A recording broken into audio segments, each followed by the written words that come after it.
21대 국회 마지막 본회의가 오늘 열릴 것으로 예상되는데요. 김진표 국회의장은 앞서 여야의 합의가 없더라도 본회의를 열겠다고 밝힌 바 있죠. 오늘 본회의가 열리면 여야가 첨예하게 맞서고 있는 해병대원 특검법 재표결이 이루어집니다.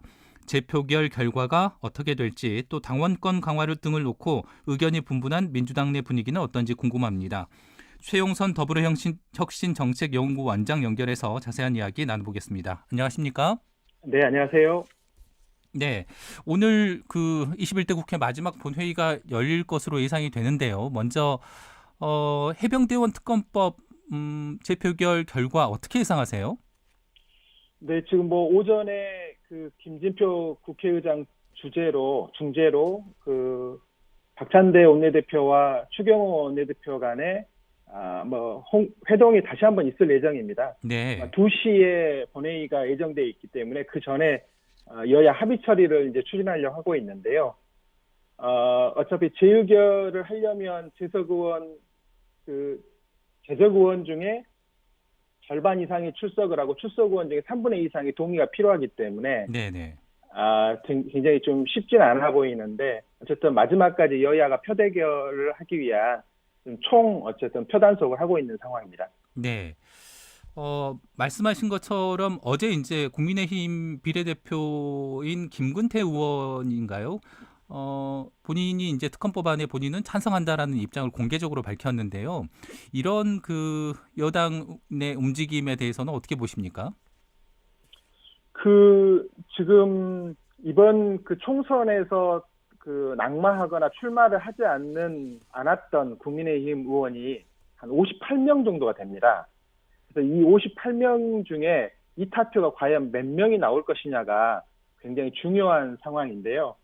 지금까지 공개적으로 5명이 찬성표를 던지겠다라고 한 상황이어서 필요로 하는 이탈표가 17표이기 때문에 국민의힘은 이 이탈표를 최소화시키기 위해서 지금 한 명 한 명씩 맨투맨으로 설득하는 작업을 하고 있고 민주당도 양심에 호소하면서 최상병 특검법이 통과되기를 촉구하는 그런 어떤 메시지들을 던지고 있는 상황입니다. 네. 특검법 통과와 관련해서 민주당 내 분위기는 어떻습니까? 뭐 이번에 무조건 처리해야 된다, 처리할 수 있다 이렇게 단언하지는 않은 상황입니다. 다만 지금 오늘 본회의 이후에 바로 로텐더홀에서 집회를 예정하고 있는데요. 만약에 통과된다면 국민보고대회를 열 거고 통과가 되지 않는다 그러면 대국민 장외 이제 투쟁까지 야당들이 모아서 하겠다라는 계획들을 발표할 예정인데 22대 국회가 열려서 이번에 21대 통과가 안 되더라도 제 가장 중요한 처리 법안으로 이 최상병 특검법을 예고하고 있기 때문에 이 부분에서 민주당은 확실하게 대우들을 정비해 가고 있는 상황으로 보여집니다. 네. 국민의힘 소속 김태흠 충남도지사가 이제 안철수 의원을 겨냥해서 특검을 정치적으로 이용하는 야당보다 정치적 존재감을 키우려 망나니 뛰듯 보완해동하는 당신이 더 나쁘다 뭐 이렇게 공개적으로 비판을 했는데요. 김태흠 지사의 이런 지적은 어떻게 보세요? 이틀막을 하려고 하는 거라고 보여집니다. 표틀막이죠. 국회의원들이 출석을 해서 무기명 비밀 투표를 하기 때문에 사실 아까 말씀드린 것처럼 이번에 총선에서 낙천하거나 불출마한 58명의 국회의원들 가운데 국민의힘이 자신하기가 좀 어렵기 때문에 이렇게 여론전을 만들어가고 표틀막을 하고 있는 상황으로 보여집니다. 다만 국민들 가운데 지금 여론조사를 보더라도 한 60% 이상, 많게는 67% 이상의 국민들이 이 최상병 특별법을 찬성하고 있고 또 최상병의 억울한 죽음의 도대체 이유가 무엇인지, 왜 이 죽음을 수사하는 내용에 대해서 이렇게 힘을 써서 대통령실과 국방부의 주요 지휘자들이 막으려고 했는지에 대해서 국민들이 매우 의혹을 갖고 있고 이 문제에 대해서 실체적 진실이 드러나기를 기대하고 있기 때문에 국민의힘에서도 이번에 이탈표가 많이 나올 수 있는 우려도 있는 상황이어서 저는 국민의힘의 그런 김태흠 지사 같은 분들이 그런 발언들을 하지 않는가 싶은데요. 국민적 동의를 얻기는 쉽지 않아 보입니다. 네. 국민의힘에서는 민주당의 특검 공세가 이재명 대표 방탄을 위해서 대통령을 끌어내리려는 악의적인 의도가 있다라고 이렇게 지금 주장을 하고 있는데요. 이런 의견에 대해서는 어떤 생각이세요? 저는 국민의힘과 용산 대통령실이 국민들의 매를 벌고 있다고 생각합니다. 지난 총선에서 회초리를 사실 들어서 국정기조 변화를 요구했는데 스스로 변할 생각이 없다면 국민들은 이제 더한 것도 들어야 할 상황으로 보고 있기 때문에 이런 부분에 대해서 국민들의 요구들을 제대로 수용하지 못하고 스스로 변화하지 못한다고 한다면 22대 국회의 개원과 더불어서 엄청난 국민들의 저항에 맞닥뜨리게 될 거라고 생각합니다. 네. 오늘 재표결 결과에 따라서 뭐 앞으로 이제 그 전국의 향방이 이제 크게 좌우되지 않을까 싶은데요. 표결 결과에 따른 전국의 어떤 그 전망 어떻게 하십니까? 만약에 최상병 특별법이 통과됐다라고 한다면 국민의힘에서 이탈표가 17표 이상이 나오는 거기 때문에 국정 동력이 굉장히 상실되는 상황으로 빠져들 거라고 생각합니다. 이른바 네임덕 상황이 될 거라고 보여지고요. 그렇기 때문에 전 국민의힘 원내대표, 뭐 지금 현재 원내대표단들이 1대1로 지금 현재 그 국민의힘 의원들을 향해서 마크를 하고 있는 상황으로 보여집니다. 지금 그 국민의힘뿐만이 아니라 국정 운영을 이끌고 있는 용산 대통령실도 이 문제가 어떻게 처리되냐에 따라서 앞으로 김건희 여사 특별법 등 앞으로 노정돼 있는 어떤 정치 일정들이 굉장히 많기 때문에 그 부분들을 힘있게 뚫고 가는데 굉장히 어려움이 닥칠 거라고 보여집니다. 네. 최근에 이제 그 해병대원 사건 그 수사 외압 의혹의 시발점으로 이제 그 지목이 되는 VIP 경로소를 뒷받침하는 인적 물적 증거가 뭐 드러나고 있다고 하는데요. 쟁점은 뭐라고 보십니까? 성일종 국민의힘 사무총장은 뭐 경로한 게 뭐가 문제냐 뭐 이런 입장을 밝히기도 했는데요.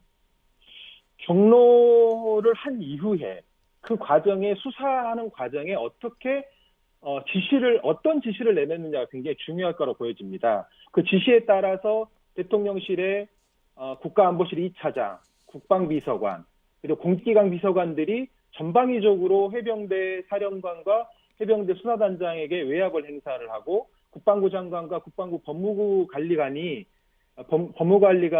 직접적으로 수사에 지시한 듯한 내용들이 지금 속속들이 나오고 있고 당시의 통화 녹음 내용들이 지금 나오고 있는 상황이지 않습니까? 그래서 이 내용들을 통해서 사실은 두 가지 갈래의 사실관계가 확인돼야 됩니다. 첫 번째로는 아까 말씀드린 것처럼 최상병이 어쩌다가 저렇게 죽음에 이르렀는지를 실체적으로 규명하는 일입니다. 사단장의 지시가 어떤 지시가 있었는지 그 과정에 무리하게 지시를 해서 사망에 이르렀던 건 아닌지를 살펴볼 필요가 있고요. 두 번째로는 이것을 밝히려고 했던 박정훈 전 해병대 수사단장의 최초 수사에 대해서 용산 대통령실의 주요 지기자들과 국방부의 주요 지기자들이 전방위적으로 움직여서 외압을 행사하고 수사를 축소 은폐시키려고 했던 것들은 없었는지 이것들을 밝혀내는 게 중요할 거로 보여지고요. 이 최초의 시발이 대통령의 이 경로에 따라서 어떤 구체적인 지시를 내렸는지를 확인하는 게 굉장히 중요해 보입니다. 그 국민의힘에서는 뭐 공수처와 경찰이 수사를 하고 있으니까 좀 지켜보자 뭐 이런 입장이잖아요. 네네. 어떤 생각이세요? 아까 제가 말씀드린 첫 번째 죽음에 이르게 된 과정을 수사하는 것은 경북경찰청에서 하고 있는데 이미 대통령실과 이 대통령의 경로에 따르는 이제 주요 지기자들이 외압을 행사하는 과정에서 많이 훼손됐던 이제 상황이기 때문에 이 수사의 신뢰를 하기가 좀 어려운 상황으로 빠져들고 있습니다. 두 번째로는 대통령 주요 지기자들을 외압을 하고 축소 은폐하려고 내는 내용에 대해서 공수처가 이제 수사를 하고 있는 상황인데 아무래도 대통령실을 상대로 수사를 해야 되기 때문에 공수처가 수사 인력이 굉장히 부족하고 또 자꾸 지금 바뀌고 있는 상황이고 그러다 보니까 대통령실을 검찰과 같은 것도 사실 수사하기 어려운 곳이기 때문에 특수한 임무를 부여받는 특검을 통해서 이렇게 하지 않으면 구체적인 진실을 밝히는데 좀 더 어려움이 있기 때문에 특검을 요구하고 있는 상황입니다. 네. 이번에는 뭐 연금 개혁과 관련해 가지고 조금 질문드리겠습니다. 이재명 대표가 전격적으로 여당의 그 안을 수용하겠다라고 이제 밝혔는데요. 정작 여당과 대통령실은 부정적인 입장을 보이고 있습니다. 이런 가운데 나경원 의원이나 윤상원 의원은 이재명 대표의 제안을 받아야 되는 거 아니냐 이런 이제 목소리가 서로 엇갈려서 나오고 있는데 배경을 어떻게 생각을 하세요? 연금개혁이라는 것은 누구도 하기가 사실 어렵지 않습니까? 고양이 목에 방울 달기 같은 것인데 현재 연금개혁안에 대해서 여야가 합의점이 없다가 보험료율을 현행 9%에서 13%로 늘리고 소득대체율을 현행 40%에서 43%, 45% 이렇게 여당, 야당이 주장했었는데 44% 안을 이재명 대표가 받겠다고 역제안하면서 사실 쟁점이 거의 없는 상황입니다. 그런데 갑자기 여당에서 이거를 못 받겠다라고 지금 풀어버린 상황이어서 연금개혁안은 구조개혁도 필요하고 이 소득대체율이나 보험료율을 올리는 이런 모수 개정안도 굉장히 중요하기 때문에 모든 걸 다 할 수 있으면 좋겠지만 제한된 시간에 합의할 수 있는 부분이라도 빨리 합의해야 된다라는 게 사실은 정치의 본령 아닙니까? 그래서 그런 점에서 지금 김진표 의장도 계속 힘있게 한번 해보려고 하고 있고 여야가 이미 합의된 내용들만이라도 이번에 연금개혁안들이 좀 통과가 되고 부족한 부분이 있거나 미진한 부분이 있으면 22대 국회에서 구조개혁들을 힘있게 또 추진하면 되기 때문에 여당에서 집권 여당이라고 생각한다면 이것들을 좀 회피할 필요는 저는 없다고 생각합니다. 네. 현실적으로 오늘 통과할 가능성이 있다고 보세요? 이게 지금 김진표 의장은 횟수를 변경해서 내일이라도 이 본회의를 다시 또 열어가지고 이 문제를 풀어보자라고 요구하고 있는데 아무래도 여당에서 이거를 하지 않겠다라고 버틴다면 연금개혁안은 야당만의 힘으로는 추진하기가 굉장히 어렵기 때문에 현실적으로는 쉽지 않아 보입니다. 네. 8월 전당대회를 앞두고 더불어민주당이 당원권 확대를 위한 당원 당규 개정 작업에 착수한 것으로 알려졌는데요. 배경은 뭔가요? 이거는 당권 재민이라는 것은 민주당 당헌에도 나와 있는 것이고요. 민주당의 혁신위가 꾸려질 때마다 당원들의 권리당원들의 권한을 확대하는 내용들이 계속 있어 왔습니다.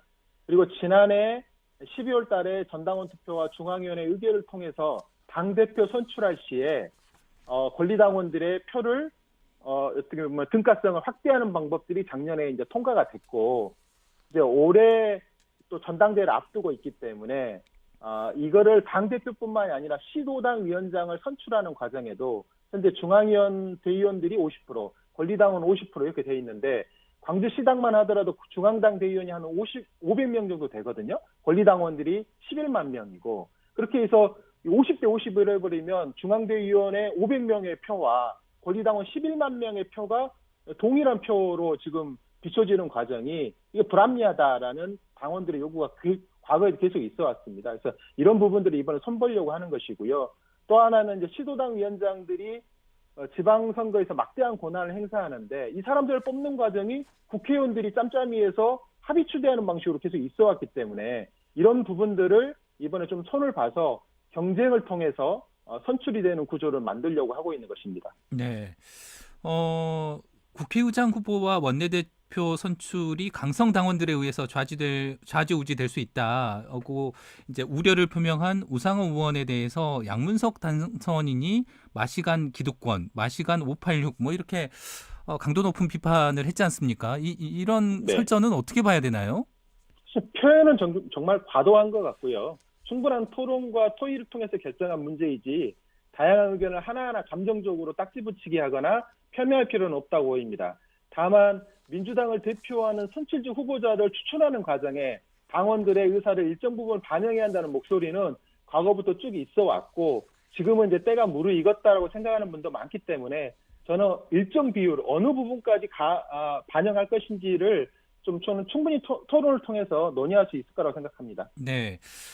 그런데 이제 당원권을 확대하면서 민주당 내부의 다양한 목소리에 이제 이른바 목소리가 나오지 않도록 입을 막는 거 아니냐 이런 지적도 있잖아요. 여기에 대해서는 어떻게 생각하세요? 짧게 좀 말씀 부탁드릴게요. 네, 지금 한 달 이상 당비를 내는 당원들이 250만 명이고 6개월 이상 당비를 내는 사람이 한 120만 명을 넘기 때문에 일부에 의해서 저는 좌지우지 되기는 어려울 거라 생각합니다. 네, 무슨 말씀인지 잘 알겠습니다. 오늘 말씀 여기까지 듣겠습니다. 고맙습니다. 감사합니다. 지금까지 최용선 더불어혁신정책연구원장이었습니다.